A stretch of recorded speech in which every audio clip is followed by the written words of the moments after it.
Celebración de fe, encuentro de amor, el hombre y Dios, Dios y el hombre. ¿Dónde se da este encuentro? Presentamos Misterio de Fe. Escúchanos y conoce más sobre las expresiones de nuestra fe creída y celebrada en la liturgia. Señor Jesús, mi Salvador, amor eterno, amor divino. Avives en nuestros corazones el deseo de perseverar, para que así, Señor, podamos obtener el fruto querido de todo este proceso formativo. Te ponemos en tus manos nuestra familia, nuestra historia, nuestra patria. Te ponemos a nuestros amigos y enemigos, Señor. Derrama tu gracia sobre todos nosotros, especialmente en este tiempo en que a causa de esta pandemia estamos viviendo situaciones, circunstancias especiales. En tus manos colocamos a nuestros familiares enfermos, a quienes les asisten espiritual y físicamente, y a quienes han partido a tu presencia, para que en todos nosotros, Señor, se haga tu santa y divina voluntad. Te lo pedimos, Padre, en el glorioso nombre de tu amado Hijo, nuestro Señor Jesucristo, que contigo y reina en la unidad del Espíritu Santo, Dios, por los siglos de los siglos. Amén. Padre nuestro que estás en el cielo, santificado sea tu nombre. Venga a nosotros tu reino. Hágase tu voluntad así en la tierra como en el cielo. Danos hoy nuestro pan de cada día. Perdónanos también nosotros perdonamos a los que nos... No nos dejes caer en la tentación y líbranos del mal. Amén. Dios te salve María, llena eres de gracia, el Señor es contigo. Bendita eres entre todas las mujeres, y bendito es el fruto de tu vientre, Jesús. Santa María, Madre de Dios, ruega por nosotros pecadores, ahora y en la hora de nuestra muerte. Amén. Gloria al Padre, al Hijo y al Espíritu Santo, como era en el principio, ahora y siempre, por los siglos de los siglos. Amén. Ave María Purísima, sin pecado concebida. En el nombre del Padre, del Hijo y del Espíritu Santo. Amén. Muy bien, queridos hermanos, vamos a comenzar nuestro tema de hoy, con el que daremos conclusión a la parte de los ritos, tema que ya habíamos aperturado hace 2 sesiones atrás, con el cual pudimos darnos cuenta, ser conscientes de la riqueza litúrgica, de la riqueza celebrativa de nuestra iglesia, de la forma en cómo ella manifiesta su fe, dependiendo del lugar y del momento histórico que ha permitido esta manifestación de fe.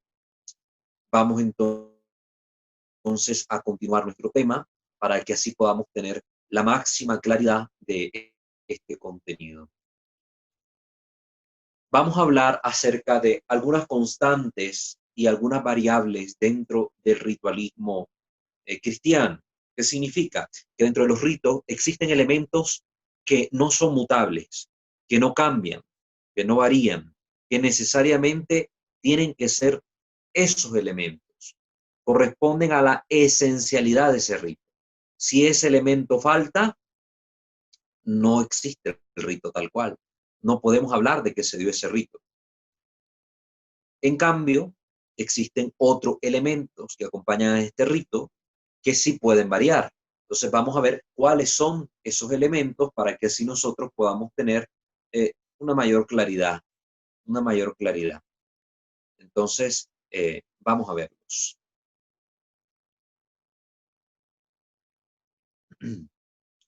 Conviene distinguir en la ritualidad cristiana lo que es constante o constitutivo, a menudo directamente ligado al fundador.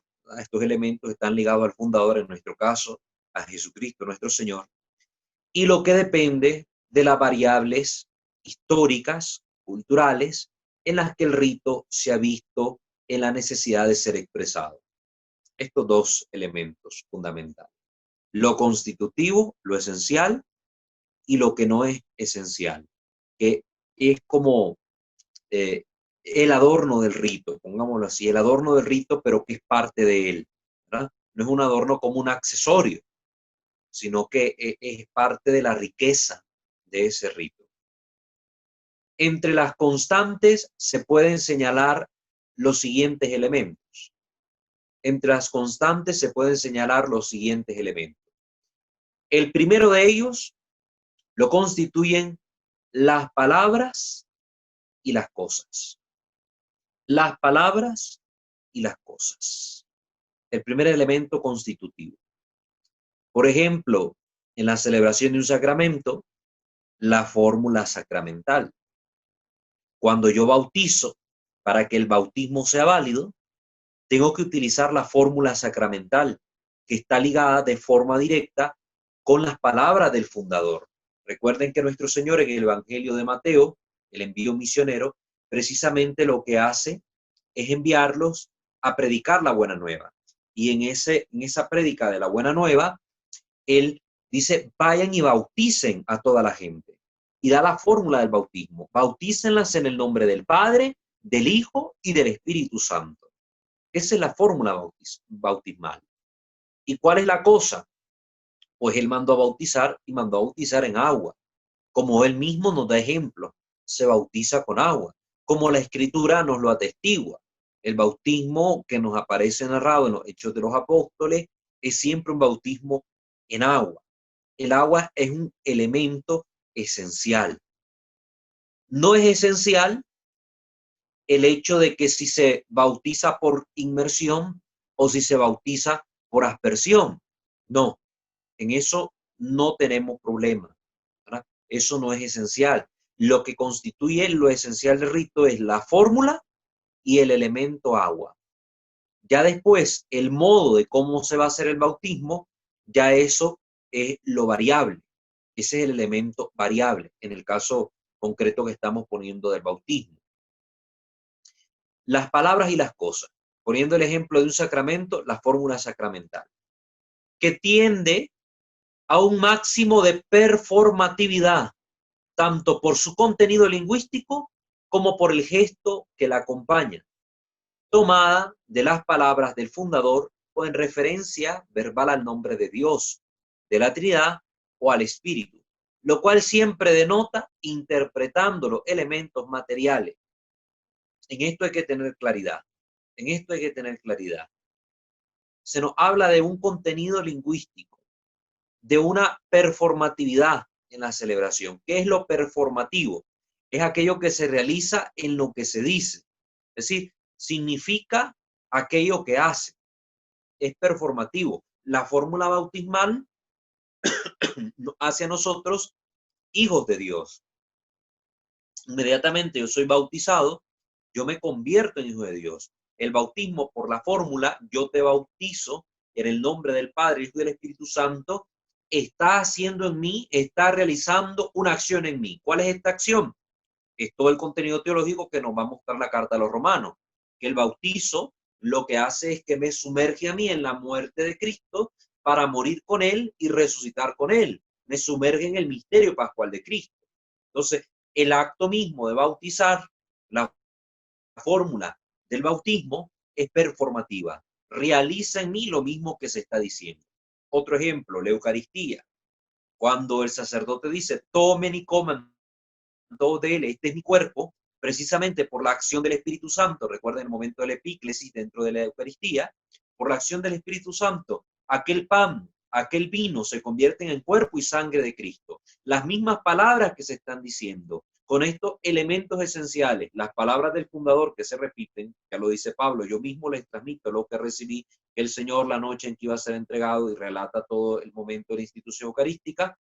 Estas palabras del Señor y el otro elemento, pan y vino, juntos, constituyen lo esencial del rito y significan lo que se está diciendo. Significa que este pan y este vino ya no es solo pan y vino, es cuerpo, sangre, alma y divinidad de nuestro Señor Jesucristo. Estos son los elementos constitutivos. Si en una Eucaristía, por ejemplo, tortilla, utilizo un elemento muy común tanto para el pueblo mexicano como para el pueblo nicaragüense. Voy a consagrar tortilla. Y él viene y celebra toda la misa, con todos los ornamentos, con todas las oraciones, las fórmulas contenidas en los libros, con toda esa eucología, y él viene y tiene ahí puesto sobre el altar la tortilla. ahí puesta en la patena. Y él hace la oración de consagración y parte la tortilla y todo lo demás y le da a comer a los fieles la tortilla. No es cuerpo de Cristo.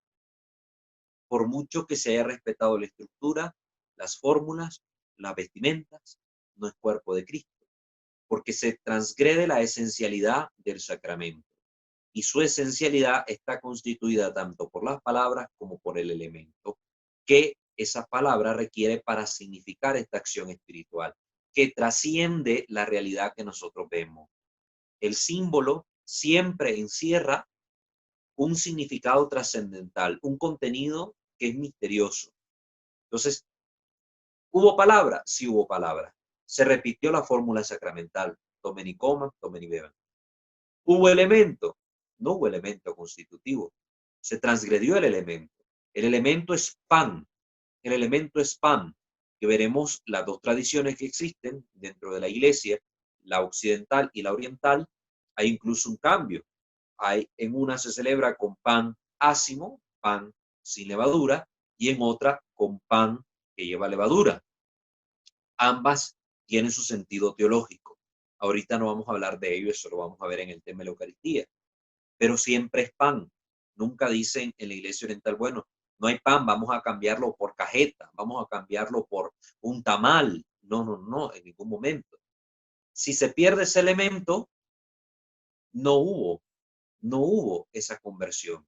Si en vez de poner vino, pusiera el sacerdote, no sé, jugo de los que compramos en las tiendas, en las tienditas, pusiera gaseosa, pusiese licor, no va a haber tampoco transubstanciación en ese elemento. Si puso el pan y puso gaseosa, pues el pan sí, está el elemento y está la palabra, sí se va a transformar, pero la gaseosa no, la gaseosa no. Y va a haber una transgresión al rito, porque no se están ocupando los elementos necesarios. Va a haber una transgresión al rito y él podrá continuar la celebración, que va a ser sacrílega, porque adrede el sacerdote está abusando de su conocimiento y de su poder para realizar un acto que es contrario a la fe de la iglesia. Entonces, el pan quedó convertido en cuerpo de Cristo, pero la sustancia que él puso en vez del vino no quedará convertida, no quedará convertida. Entonces, la celebración es válida por su estructura, pero sacrílega por el acto que adrede comete el sacerdote de usurpación, de reemplazo del elemento constitutivo del sacramento. Me perdona si soy redundante, pero lo que quiero es que haya claridad en esto, ¿no? Es necesario estos. Vamos a ver ahora el siguiente elemento constitutivo. El ministro ordenado, el ministro del sacramento. En esto nosotros tenemos que tener claridad. Por ejemplo, la Eucaristía. ¿Quién es el ministro de ese sacramento? Es el sacerdote. Solo él tiene la potestad, la autoridad de Cristo. Ha sido investido con los poderes divinos para realizar la conversión del pan y del vino en cuerpo y sangre del Señor. Solo él lo puede hacer. Por ende, aunque un laico viniera y se revistiera como cura, se supiera toda la misa de memoria, que ojo, hay laicos que se saben más la misa de memoria que el mismo cura celebrante, y viniera y se revistiera y tuviera ahí el coro que canta, los lectores, todos los elementos litúrgicos, y celebra aquella misa, aunque la celebre con los elementos constitutivos del sacramento, que es el pan y el vino, no va a ocurrir el sacramento. No se va a dar la transformación. ¿Por qué? Porque falta el ministro. Estamos viendo los distintos elementos constitutivos. Ya vimos el primero, que son las palabras y las cosas. Las palabras y las cosas que están unidas. Vemos el segundo elemento, que es el ministro. Sin el ministro propio de cada sacramento, no hay ese sacramento. Caso del bautismo. ¿Quién es el ministro del bautismo? ¿Quién confiere el bautismo? El bautismo es un mandato del Señor a todos los cristianos. Él es el que manda a realizar esta acción, el bautismo. Esta acción no solo los sacerdotes las pueden realizar. La Iglesia en el Catecismo nos habla de que precisamente la Iglesia, viendo a bien el significado y la profundidad del misterio celebrado en el bautismo, nos manda que seamos bautizados por los ministros de la Iglesia, por el sacerdote, por el diácono, por el obispo. Pero el sacramento puede ser administrado por otros. En el caso de peligro de muerte, por ejemplo, puede bautizar el doctor, la enfermera que esté ahí al lado del paciente. Pueden bautizar un laico cualquiera que esté al lado de alguien que se esté muriendo y que no haya sido bautizado y pide el bautismo. Incluso el catecismo aclara que siempre y cuando el bautismo se transmita, se haga con la intención que significa, es decir, hacer a aquella persona hija de Dios, miembro de la iglesia y entregarle la salvación, puede ser administrado por un no creyente, incluso por un creyente de otra religión, por un musulmán, por un budista, por un hinduista, en casos especiales, casos especialísimos. Estamos poniendo los casos extremos. Entonces, ¿qué se necesita aquí? Un ministro, que alguien tenga la intención de la iglesia que se debe tener cuando se confiere ese sacramento. ¿Por qué? Porque no requiere ningún poder especial para que ese sacramento sea efectivo, como ocurre en la Eucaristía. Se requiere de un sacer, de un sacerdote que haga el sacrificio, que tenga el poder conferido por Jesucristo para que aquel pan y aquel vino sufran la transubstanciación.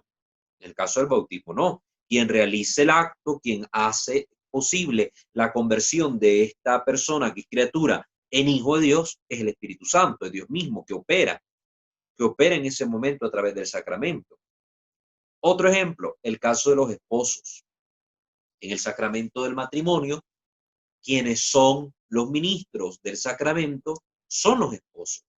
Ellos dos en el acto de jurarse fidelidad y amor ante los ojos de Dios, ellos constituyen los ministros de ese sacramento. Entonces, ¿qué hace el cura? ¿Qué hace el diácono?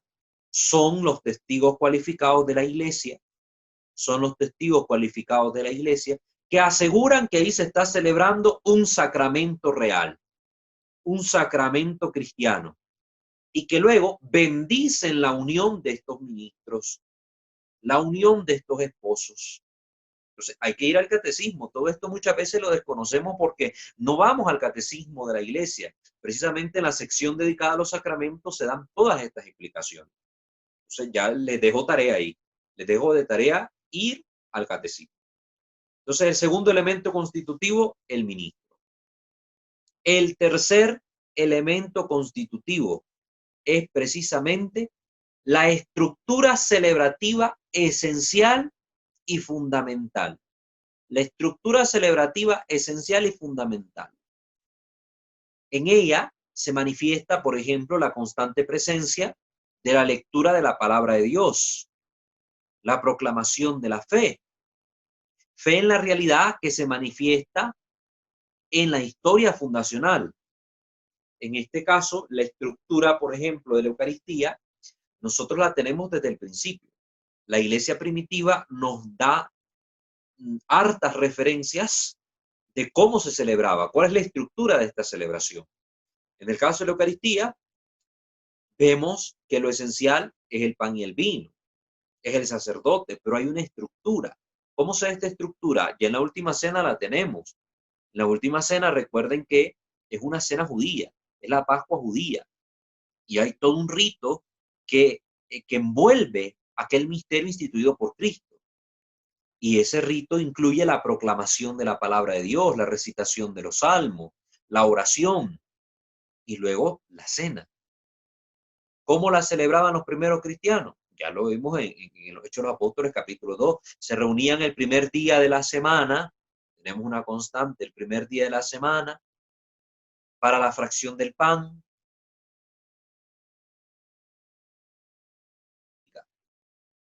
¿Qué tenemos también como dato histórico? Por ejemplo, la Didache. La Didache está escrito del siglo II de la Iglesia, finales de los años 90, principios de los 100 y pico. Precisamente este documento nos narra también cómo se celebraba la Eucaristía. Un testimonio que tenemos nosotros en el Catecismo de la Iglesia es el testimonio de San Justino Mártir. Este mártir filósofo también nos da un hermoso testimonio de cómo celebran los cristianos la Eucaristía. Y siempre se mantiene la estructura que está en vigor hasta hoy en día. Hay proclamación de la palabra, hay amonestación de parte de los ministros, hay celebración de la cena, la comunión, la oración. Eso está. E independientemente del tipo de rito que se esté celebrando, ya sea el armeno, ya sea el bizantino, ya sea el rito que sea, siempre, a pesar de todos los elementos propios de la cultura y de la época que los revisten, mantienen la estructura celebrativa. Mantienen la estructura celebrativa. Entonces no es que, bueno, voy a celebrar una misa, pero no va a haber proclamación de la palabra de Dios. Solo voy a consagrar el pan y el vino. No hubo misa. No hubo misa. ¿Quedó el pan consagrado y el vino consagrado? Sí, quedó consagrado. Porque está el sacerdote que consagra, está el elemento que es consagrado, pero no hubo misa. Aquel acto es ilegítimo. De hecho, vamos a ver las normas que la Iglesia da en la celebración eucarística y vemos que incluso esta prohibición está desde los concilios de la Iglesia primitiva, de la Iglesia de los primeros siglos de la Iglesia, los primeros concilios que se llevaron a cabo. Concilios sobre todo, hablamos de nivel local, no los concilios de la Iglesia Universal, nuestros 21 concilios, estamos hablando de los concilios locales, ya daban esta prohibición. Ningún sacerdote consagre el pan y el vino fuera de la misa, fuera de la celebración eucarística. Esto nos deja ver que había tal vez una costumbre anómala por ahí de algunos sacerdotes que de forma irregular practicaban ese tipo de actos. La Iglesia lo sanciona, no está bien, porque es un abuso de ese poder que Dios delegó, porque no es cualquier cosa. Tiene que enmarcarse en una estructura celebrativa para que tenga el sentido que Dios quiso que tuviera para nosotros los creyentes. Entonces todo eso lo tenemos que tener claro. Entonces, tres son los elementos constitutivos: palabras y cosas, el ministro y la estructura celebrativa esencial. Estos tres elementos son invariables, son necesarios para que el rito sea tal cual. Miremos ahora los elementos variables que se pueden señalar. Dentro de estos elementos variables, que ya dijimos, pertenecen a la historia, al lugar donde se originaron los ritos, etcétera, vamos a encontrar en primer lugar las acciones gestuales. Las acciones gestuales. ¿Qué se enmarca aquí? Por ejemplo, el lenguaje no verbal, de las posiciones, de rodilla, de pie, sentado, moverse en una procesión, la danza litúrgica.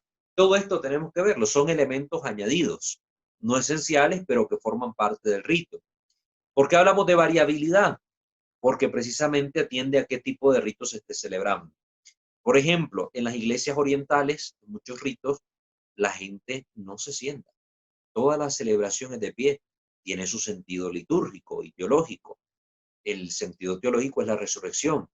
El pueblo de Dios, como bautizados, ya somos partícipes de la resurrección de Cristo. Entonces estamos de pie, resucitados. Entonces se vive en muchos lugares el acto de la misa de esta manera, de pie, como las iglesias ortodoxas, por ejemplo. Ustedes entran a un templo ortodoxo, no van a hallar bancas. Únicamente por allá, en algunos lugares de la pared, van a encontrar alguna forma de asiento que se reserva para personas muy mayores o enfermas que lo requieren por su salud. Y son asientos donde uno no está totalmente sentado, sino que está en una posición semi-erguida. Es decir, uno está sosteniéndose a los lados y semi-erguido, con algo de apoyo, ¿verdad?, para colocar el cuerpo, pero no está totalmente sentado, precisamente por el sentido teológico de la resurrección. Entonces, aquí la misa, sí, en la misa latina tenemos el momento de estar de pie, el momento de estar sentado, el momento de ponerse de rodillas, tenemos diversos momentos. Entonces, todo esto son elementos no esenciales, son elementos que conforman parte del rito, pero que pueden variar dependiendo de qué tipo de rito se celebre. Mencioné la danza litúrgica.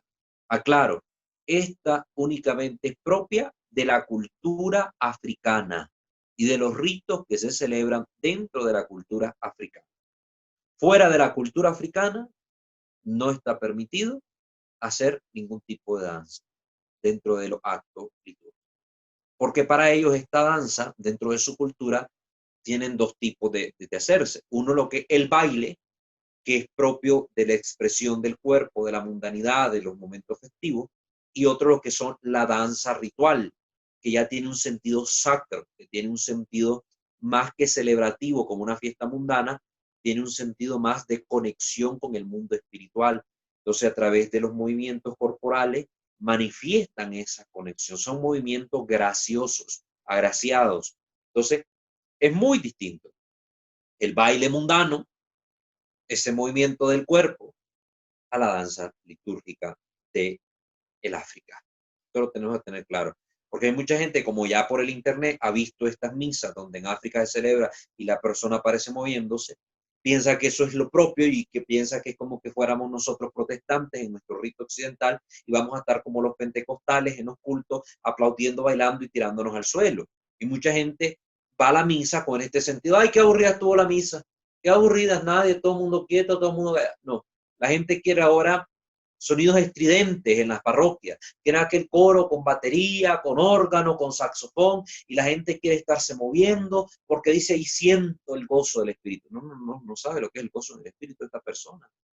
Si usted quiere estar moviendo el trasero, váyase a una discoteca, váyase a la calle, ponga en su casa el parlante a todo volumen y baile ahí. Pero a misa no se va a bailar. No voy buscando yo un ejercicio aeróbico para quemar calorías. No se trata de ir a oxidar grasa a la iglesia. No. La iglesia vamos con un sentido espiritual. Y en el África, dentro de estos ritos que permiten la danza litúrgica, siempre tiene un sentido profundo espiritual que comparte toda la asamblea. Y por eso cuando esta danza se da, toda la asamblea está participando.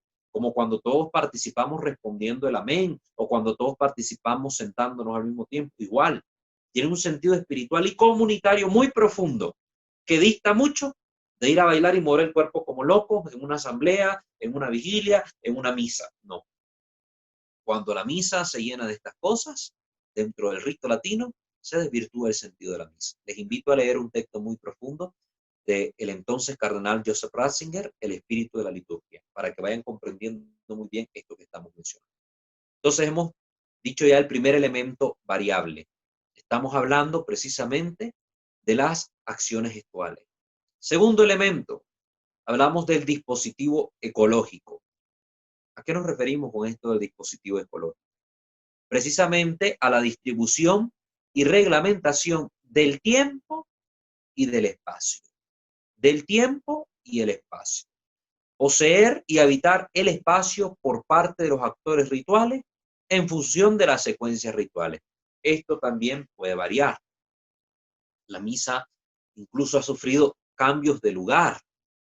Cuando la misa nace, en la primera comunidad cristiana, nace celebrándose en la Domus Ecclesiae, en aquellas casas de la asamblea. Una casa de una familia creyente se prestaba como el lugar para que el resto de los creyentes se reunieran, se conformaba la asamblea y ahí se celebraba la misa. Los apóstoles predicaban, como lo hacía Pablo, como lo hacía Pedro, y luego se llegaba al momento del rito, del sacrificio, y terminaban con el agapé, ¿verdad? Con este momento de compartir comunitario. Luego de ahí se pasa a las catacumbas, se pasa a los cementerios. Luego, cuando ya el cristianismo, por ejemplo en Roma, dejó de ser perseguido con la Pax Constantiniana y aquel edicto de Milán famoso del año 313 después de Cristo, entonces ya empieza el emperador a favorecer a los cristianos y les concede incluso sus propiedades, la basílica, que es el templo del emperador, del rey. Precisamente esto concedió a la iglesia para que sea lugar de culto público de la fe cristiana. Y entonces ya la misa se traslada del Domus Ecclesiae, de las catacumbas, de los cementerios, ahora va cambiando el lugar, pero el rito siempre se mantiene. Entonces, los lugares pueden cambiar. Hay bodas que se celebran en la iglesia, hay otras que se celebran en las playas, en los hoteles, en distintos lugares, ¿entienden? Entonces, la parte tanto temporal como espacial, estas dos realidades pueden variar y no afectan la esencialidad del rito. Llevamos dos elementos. Vamos con el tercer elemento, los objetos. No hablamos de las cosas esenciales, que son los elementos constitutivos. Ahora hablamos de los objetos añadidos, que forman parte del conjunto ritual. Por ejemplo, las vestiduras, los vasos sagrados, otros objetos funcionales pueden variar, pueden variar. El cáliz puede ser de oro, puede ser de plata, o puede ser de otro metal que se le haga un baño de oro, no de madera, ¿verdad? Ya eso lo veremos en las orientaciones que se da en el misal romano sobre estas realidades de los objetos sagrados.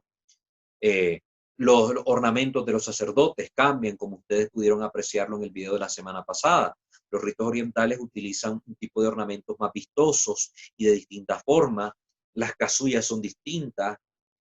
Hoy utilizan los sacerdotes la casulla estilo gótica, que cubre desde el hombro hasta los pies, en una forma triangular. Después se empezó a utilizar la casulla que se le llama pianeta, ¿verdad? O casulla romana también, casulla tridentina, como le dicen otros, casulla de guitarra, como también es llamada, que tiene una forma de los hombros, luego se mete un poco como que tuviera cintura la casulla, y luego es redonda, esto por el frente, y atrás es cuadrada prácticamente, entonces tiene otra forma, y eso no afecta la celebración del rito. En los orientales, la casulla por delante es una franja gruesa de tela, como está por acá, ¿verdad? El área pectoral del sacerdote, y por detrás cae completamente una caída grande, ¿verdad? De forma a veces así un poco triangular, un poco ovalada. Cambian ornamentos van a cambiar. Entonces, pero eso no afecta al rito, no afecta al rito. Hay otros elementos que se ocupan dentro de la misa y que si están o no están, no afectan tampoco al rito. Por ejemplo, los incensarios. En el caso de la iglesia, en los ritos romanos, se utiliza un incensario un poco más alargado y que se utilizan ambas manos para hacer la incensación. En el caso de muchos ritos orientales, se ocupa el incensario más corto, que es de una mano, con cascabeles, y también se hace la incensación de otra manera. Pero si está el incensario o no está el incensario, el rito siempre se lleva a cabo. Hay elementos que son propios, por ejemplo, de la iglesia oriental, el diquirion y el triquirion, que son velas, por ejemplo, que están en el altar, y una de las velas, el diquirion, son dos velas cruzadas que representan las dos naturalezas de Cristo, y el triquirion son tres velas cruzadas, ¿verdad? Ahí puede poner los dedos como así entrecruzados, los tres dedos entrecruzados, que representan a las tres personas de la Santísima Trinidad, un único Dios verdadero, por eso se entrelazan, igual que la naturaleza. Cada una, y se sabe bien que la naturaleza humana y la naturaleza divina son una en Cristo, ¿verdad? No se pierden ninguna de estas, cada una es cada una, ¿verdad? No se revuelven, no se mezclan, pero sí están unidas en la persona de Cristo. Entonces, por eso se ponen las dos velas así. Estas velas no las tenemos nosotros. ¿Afecta al rito? No, no afecta al rito. En su esencia no lo afecta. Pertenece al conjunto de estos objetos variables. El cuarto elemento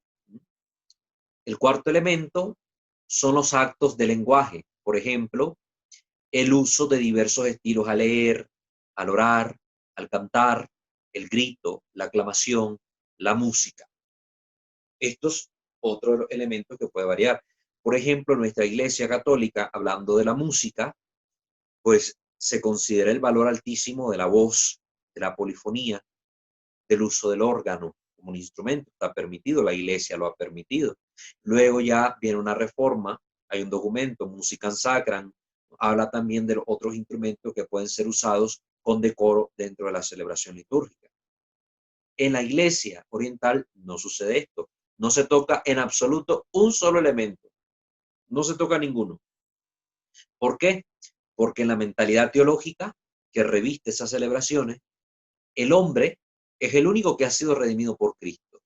Y por tanto, las cuerdas vocales que forman este instrumento con el que el hombre canta, es el único, por así decirlo, que goza de esta redención de Cristo. Entonces, es el único elemento digno para la celebración litúrgica, para acompañar la celebración. Entonces, todas sus misas, todas sus celebraciones son acompañadas por el canto a capela, a secas.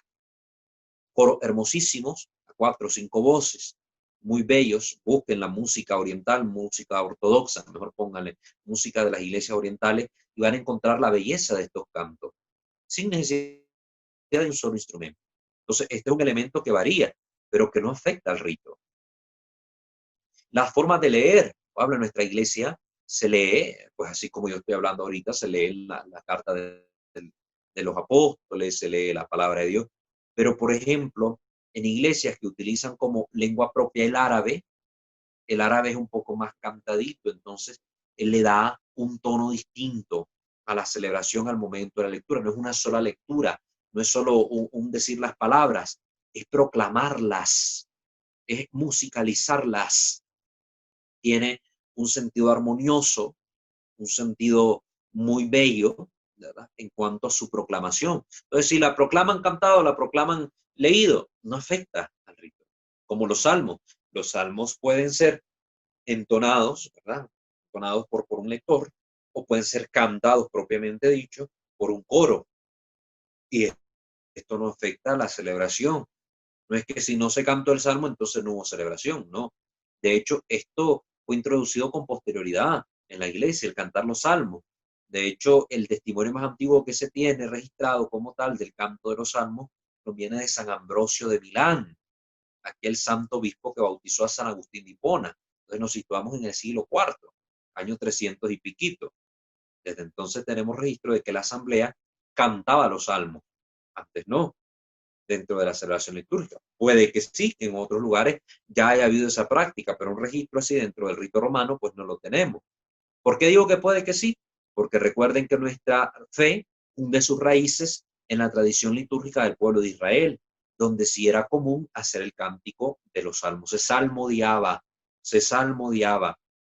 De hecho, existía el salterio, que era un instrumento que se ejecutaba mientras se leían los salmos, porque acompañaba la lectura de los salmos, que era musicalizada.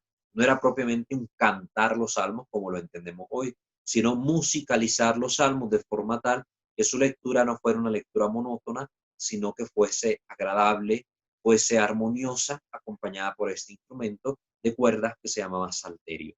Entonces ya vimos este cuarto elemento. Quinto elemento, los actores.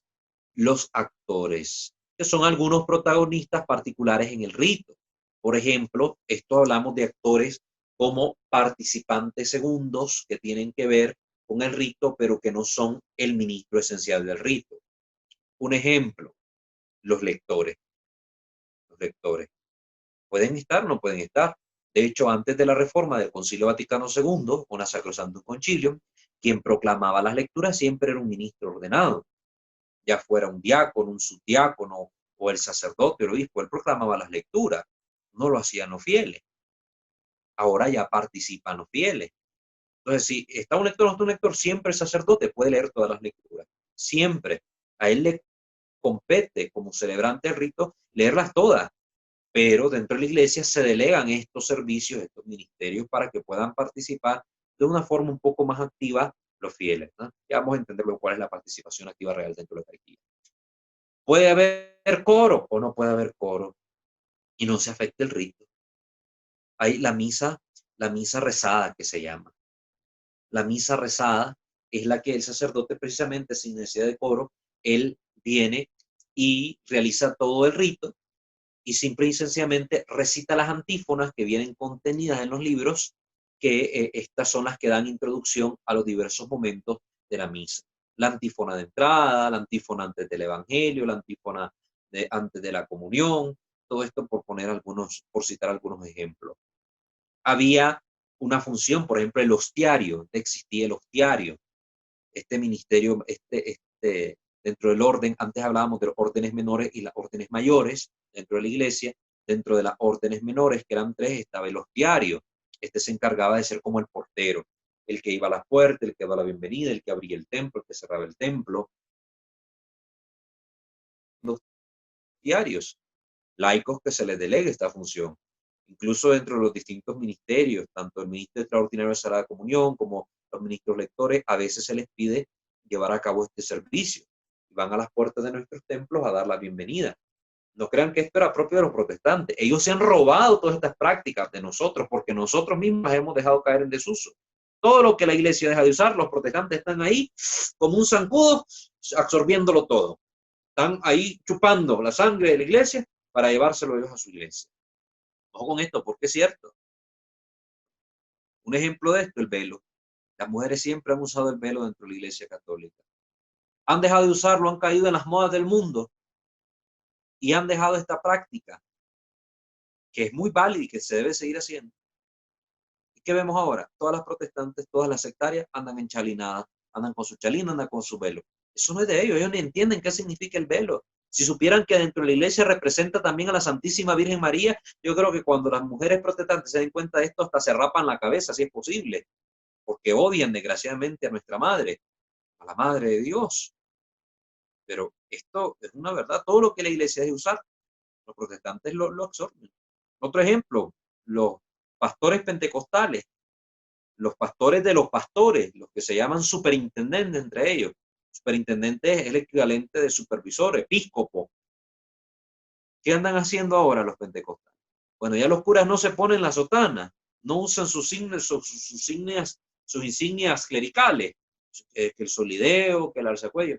Ahí andan los pastores pentecostales ya, utilizando sotanas de múltiples colores que ni saben el significado de los colores. Andan usando solideos, andan usando hasta pectorales. Esto no es un pectoral, pues una cruz, pero ellos andan usando pectorales. Y quien no sepa, los confunde. Nuestros sacerdotes católicos se visten como los hombres del mundo y los protestantes que son del mundo y que están en la herejía y el error, se están vistiendo como los curas católicos. Qué contradicción. Pero bueno, ya vimos que los actores entonces son otros de los elementos constitutivos, no constitutivos, sino variables. Incluso la misa, poniendo otro ejemplo, el sacerdote la puede celebrar sin pueblo. Él solito en su cuarto, teniendo ahí el altar y los elementos necesarios, un retablo, puede hacer el acto de la misa, respetando su estructura, respetando los elementos constitutivos y él como ministro, y la misa está ahí tal cual. La celebración se llevó a cabo, hubo sacramento, hubo verdadero sacrificio, aunque no hubiera pueblo. ¿Por qué? Porque el pueblo ya participa de esa misa espiritualmente, porque el sacerdote representa a todo el pueblo. Es un hombre tomado de entre los hombres para servir a los hombres. Es miembro de la comunidad y como miembro de la comunidad, él hace las veces de la comunidad ante el Señor. Puede haber misa sin necesidad del pueblo. ¿Entiendes? Entonces, estas cositas es bueno que las tengamos ahí bien anotaditas. Entonces, 3 son los elementos constitutivos: palabras y cosas, ministros y la estructura celebrativa. Y vimos luego que existen 5 elementos variables: las acciones gestuales, el dispositivo ecológico, los objetos secundarios, los actos de lenguaje y los actores secundarios en este sentido. Todo esto recuerden que lo estamos tomando del nuevo diccionario de liturgia de Ediciones Paulinas, y ya le hice referencia a él en la clase de la semana pasada. Entonces, estos son los elementos que necesitábamos conocer acerca del rito, ¿no? Acerca del rito. Es conveniente precisar el valor de los términos rito, ceremonia y rúbrica. Son 3 cosas distintas, ¿verdad? Para que ya lo vayamos sabiendo. Rito, ceremonia y rúbrica. Ya con esto termino. La parte de la rúbrica lo voy a ver la otra semana. Ahorita solo lo voy a dejar introducido el tema para que ya vayamos viendo la relación de todos estos elementos. Tenemos entonces rito, ceremonia y rúbrica, que son usados con frecuencia dentro del lenguaje litúrgico. Se llama rito, ya para que tengamos un concepto de rito. Se llama rito al conjunto de fórmulas, normas prácticas. Se llama rito al conjunto de fórmulas y normas prácticas que deben observarse para el cumplimiento de una determinada función litúrgica. Cuando hablamos aquí de función litúrgica, estamos hablando de un acto celebrativo, una función, ¿verdad? Como cuando dicen, va a iniciar la función, ¿qué se refieren? A una serie de actos, ¿verdad? Que están enmarcados en un contexto puntual. Repito, se llama rito al conjunto de fórmulas y normas prácticas que deben observarse para el cumplimiento de una determinada función litúrgica. Por ejemplo, el rito del bautismo, de la consagración de una iglesia, de la institución de vírgenes.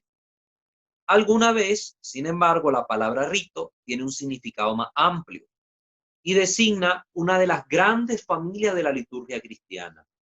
Así se dice, por ejemplo, rito romano, rito griego, rito ambrosiano. Todos estos ritos que yo ya se los mandé en un texto al grupo de WhatsApp y que no es necesario volverlos a repetir acá, porque ahí tienen todo el contenido que ya les hemos compartido para que ustedes lo lean y se nutran. Entonces, hablamos de rito en estos dos sentidos. La función, las fórmulas y las normas de una función litúrgica, y hablamos de rito como esta gran familia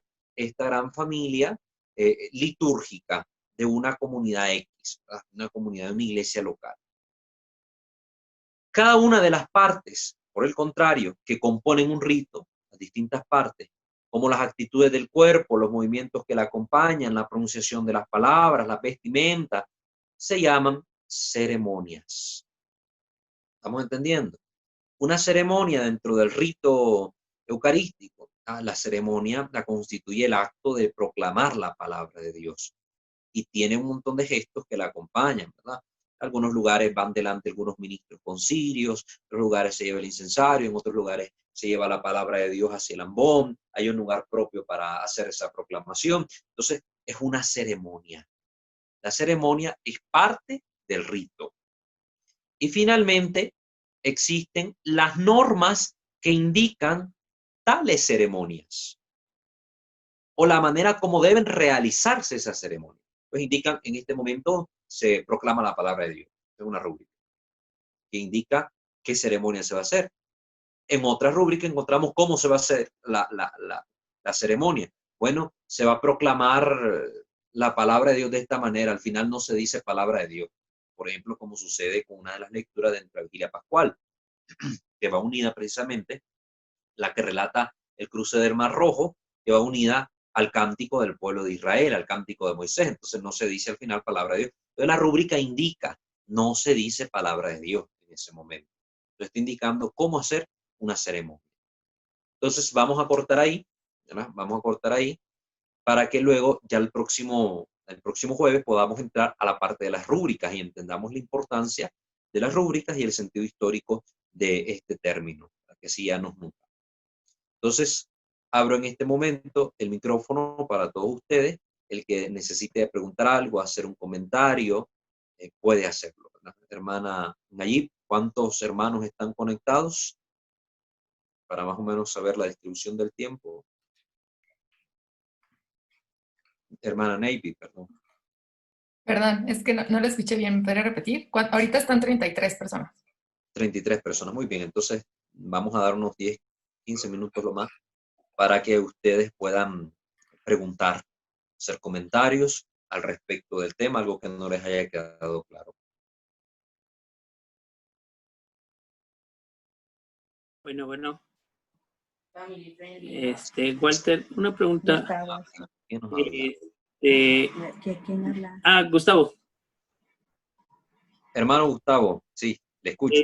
La vestimenta que tú hablabas va de acuerdo a la congregación que es cada padre o de acuerdo al lugar de donde está situada, por ejemplo, la iglesia. Bueno, hay que aclarar que están las vestimentas clericales que van a distinguir a los distintos miembros de las comunidades. Bueno, la vestidura en general de los consagrados. La vestidura general de los consagrados. Los consagrados están las monjas, los monjes, los religiosos, que usan lo que se llama hábito.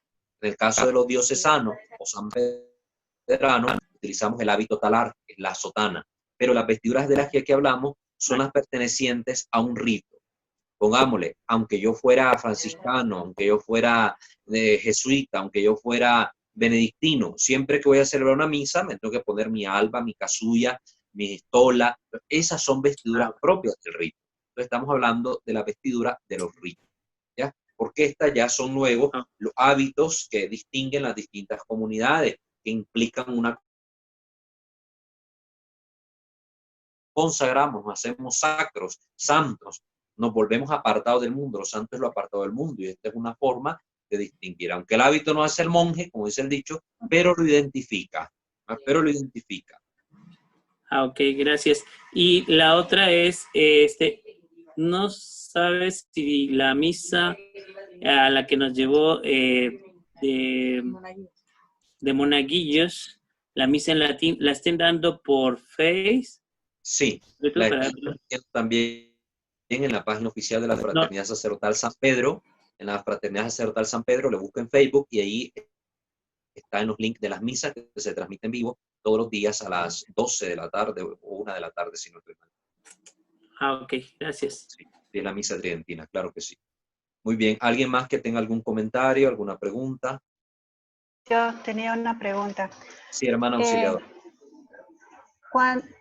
Tengo entendido pues que cada lugar, así como lo estaba aclarando usted, las acciones gestuales y todo esto va cambiando dependiendo de la diócesis. No, ¿También? depende del rito, no de la diócesis. Ok, entonces, por ejemplo, cuando aquí en Nicaragua hay, dependiendo de la iglesia a la que voy, el rito varía con respecto a lo siguiente. El momento de arrodillarse a partir de la consagración, algunas personas quedan arrodilladas, por ejemplo, hasta el Padre Nuestro, y otras personas quedan arrodilladas solo en el momento de la consagración. Entonces, si yo hablo con un sacerdote, me dice que me vaya al misal romano y realmente es hasta que termina la consagración. Entonces, ¿de dónde viene ese gesto, esa postura de arrodillarse hasta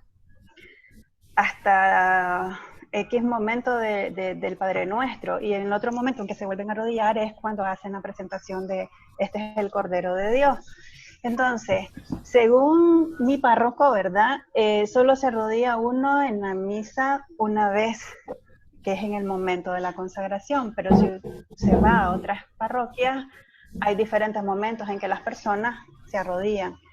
Entonces, yo pensaba, es decir, eso es parte, ¿no?, de las acciones gestuales, que son variables, ¿o no? Sí. Primero hay que entender que nosotros todavía estamos viviendo una época de transición.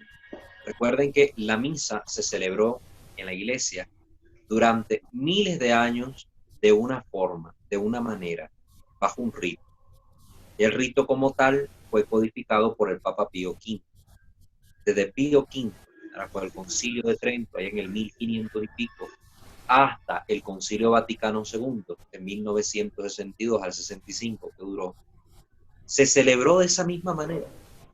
Cuando ya viene la reforma litúrgica, dan nuevas leyes, nuevas orientaciones, que originan todo un proceso de cambio dentro de la forma en que la iglesia iba a celebrar la misa.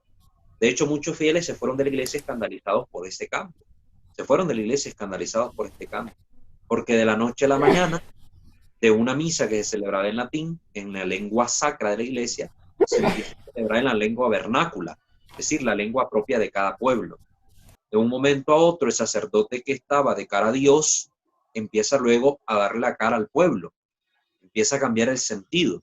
Entonces, empiezan a darse un montón de cambios que fueron paulatinos hasta llegar a una estructura más o menos estable de la celebración de la misa. Es decir, la primera década, los primeros 10 años después del Concilio Vaticano II, estamos hablando hasta 1935, se vieron empapados de todos estos cambios, que si se hacía esto, no se hacía esto, que si se hacía aquí, si no se hacía aquí, si recuperábamos esto, no lo recuperábamos, si esto lo dejábamos fuera o no lo dejamos fuera. Todo esto. La gente, lógicamente, especialmente aquellos que habían estado viviendo la misa antes del concilio, en su formación, pues les costó adaptarse a este proceso y mantenían muchas prácticas que corresponden al rito de lo que hoy llamamos rito romano extraordinario, rito extraordinario de la forma romana, ¿verdad?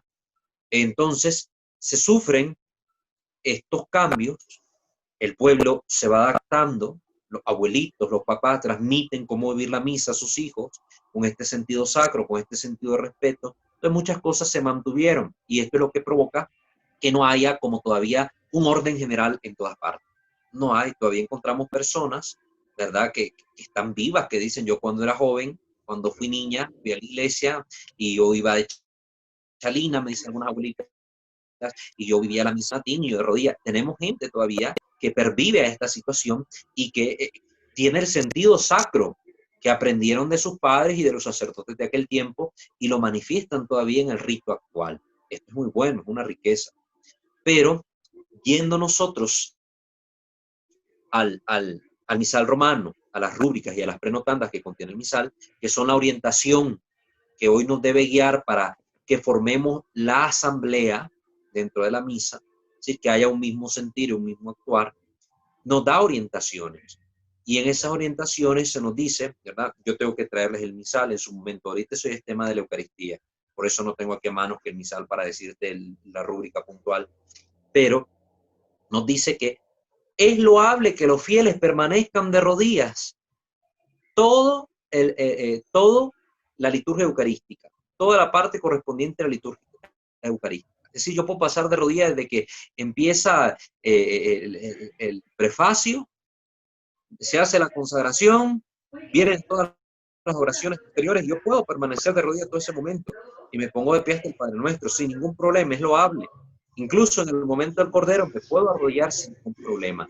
¿De dónde viene todo esto? Recordemos que nuestra práctica ritual es del rito romano.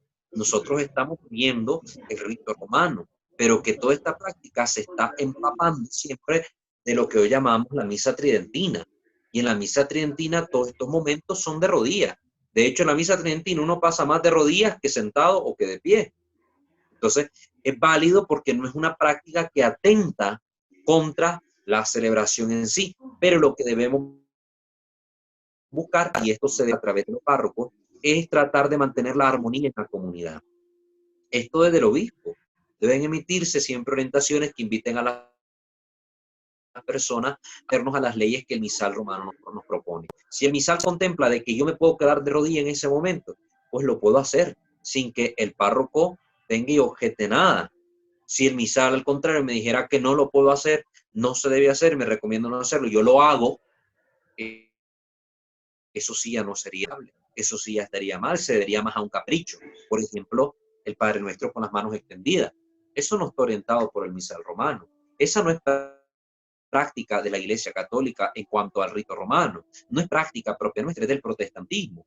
Y se ha venido filtrando en la Iglesia con el paso de los tiempos. Entonces, eso no es una práctica católica.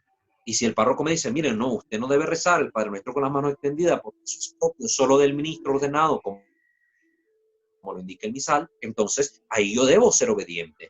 Yo debo ser obediente y debo rezar el Padre Nuestro en la misa con mis manos juntas o con mis manos abajo, al lado de mis piernas, porque eso sí ya está orientado en el misal de esa manera. Es lo que nosotros tenemos que aprender a entender. Hay que tener en cuenta que a veces nos encontramos situaciones difíciles. Por ejemplo, sacerdotes que dicen, el párroco soy yo, el que mando soy yo soy el que celebro la misa y hacemos lo que yo digo. Y eso es un error. Porque él es sacerdote de la iglesia. Y la misa que va a celebrar, él no es dueño de la misa. Él no la instituyó. Él está comunicándonos algo que él recibió. Y debe, para ser sacerdote católico, someterse a la autoridad de la iglesia y transmitirnos lo que la iglesia nos pide que nos transmita. Eso es lo que debe transmitir. No lo que él se le ocurra transmitir. ¿Entienden? Entonces, a veces nos enfrentamos a esa situación difícil, donde el párroco es el cacique del lugar y él hace las cosas como quiere, y que el coro grite, y que brinque la gente, y que aplaudan, y que bailen. Dice, es que yo aquí soy el que mando, y si quieren venir a misa aquí, pues así es la misa. Muy mal.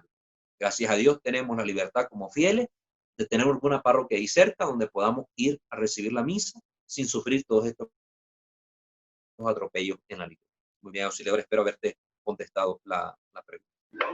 Sí, muchas gracias. Walter, Sí. Ligia. Ajá, Ligia. Sí, yo siempre, ahorita que ya tocamos el tema con respecto a lo del Padre Nuestro, pues es válido porque tenés mucha razón, porque en la parroquia que yo asistía antes, nunca el sacerdote le dijo a las personas a la fecha que las manos no se tienen que extender. Entonces, pues vas a ver a toda la iglesia con las manos extendidas. Hasta que cambiamos de parroquia, ya como que nos fueron formando, porque uno, aunque esté en estos caminos, nunca deja de aprender. Pero ahora mi pregunta es la siguiente. Cuando que se cante el Padre Nuestro, también es costumbre de que se toman las manos y las elevan. ¿Cómo sería ahí? No se deben elevar aunque sea cantado en ningún momento. Y de hecho hay padres maestros que cantan que son contralitúrgicos, no son litúrgicos. Entonces, y se hace este padre Nicaragua, ese no es litúrgico. Y se canta muchas veces.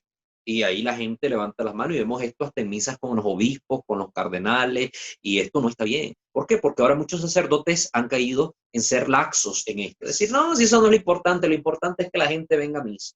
Lo importante es que la gente escuche la palabra de Dios. No, que si el cáliz es de plata o el cáliz es de madera, eso no es lo importante es celebrar. No, que si el padre sale con casulla o sale sin casulla, no, eso no es lo importante es celebrar. Esta mentalidad tan errada, tan mala, tan deformada, tan diabólica, porque realmente el diablo el que inspira esas cosas, tan diabólica, es lo que está perjudicando tanto a nuestra iglesia, porque hoy se está perdiendo el sentido de la sacralidad de los misterios que celebramos. Hoy la gente está banalizando nuestras celebraciones, lo está viendo como una cosa superflua, como algo como que fuera al teatro, al cine, que yo voy y pago lo que esté a mi gusto y a mi antojo.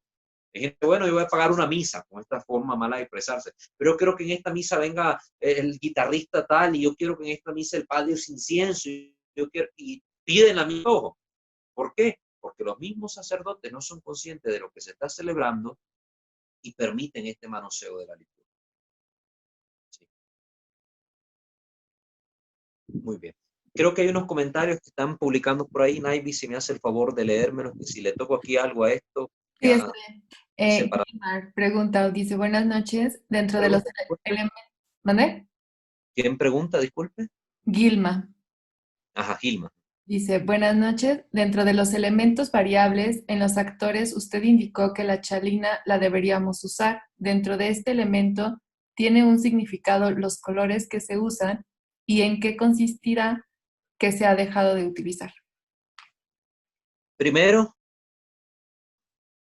se ha dejado de utilizar plasma. Se ha caído en una tendencia impúdica. De hecho, la Virgen de Fátima en las apariciones, en las visiones que tuvieron los pastorcitos, les muestra que uno de los pecados que más al infierno es la impureza, y precisamente las modas impúdicas llevan a la impureza. Entonces, esto de las modas ha afectado mucho a esta concepción, porque también la chalina es una forma recatada en que la mujer iba al templo. Lógicamente, la mujer iba cubierta, también cubre su cabeza.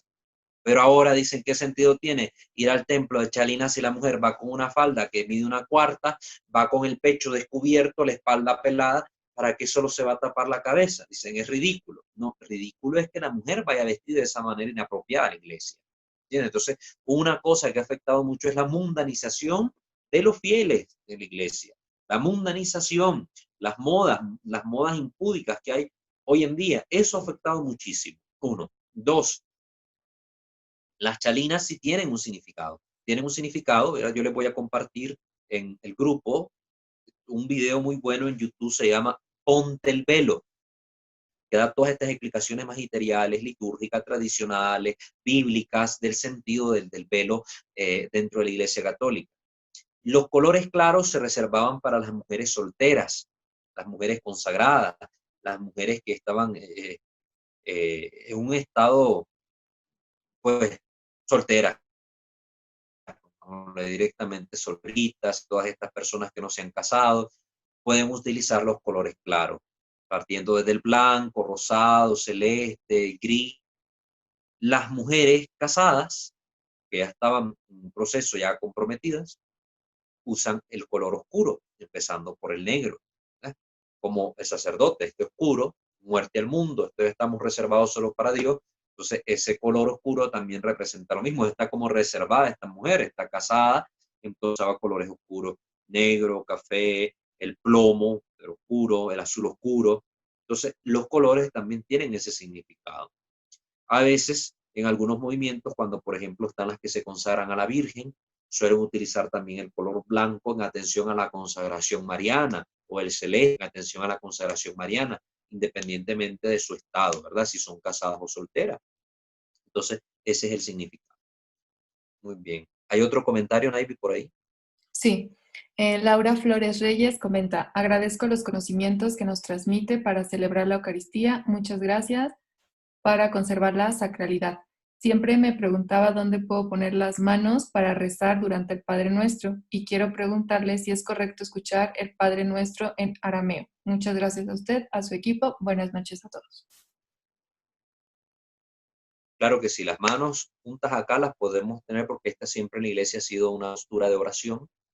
Y si no las queremos tener acá elevadas, simple y sencillamente las podemos tener a nuestro lado, ¿verdad? Junto a nuestras piernas.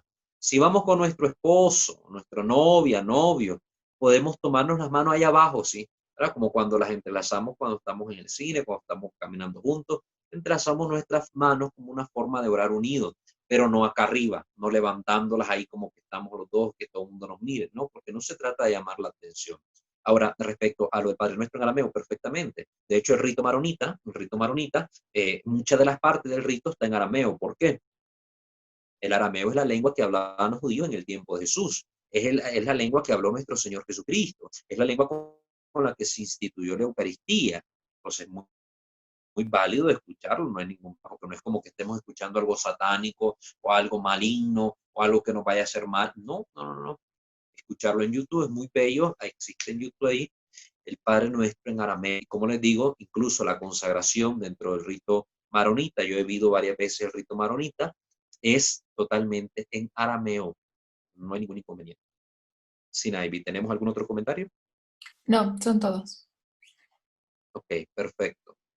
Bueno, entonces agradezco a todos su participación. Vamos a hacer la oración final. Si ya nadie más tiene ninguna pregunta o algún comentario, entonces vamos a ponernos en las manos del Señor.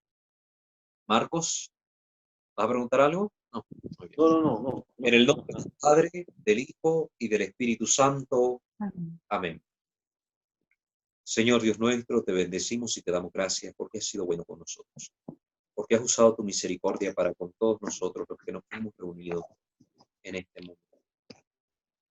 Gracias, Señor, porque derramas tu amor en nuestra vida, en nuestra familia, porque a través de estos conocimientos nos empapas de ti, nos empapas del amor a ti, nos empapas de la celebración de nuestra iglesia, de este misterio de fe que celebramos, que manifestamos. Bendito seas, Señor. En tus manos ponemos nuestro descanso, nuestras familias, nuestra nación. En tus manos ponemos nuestra historia.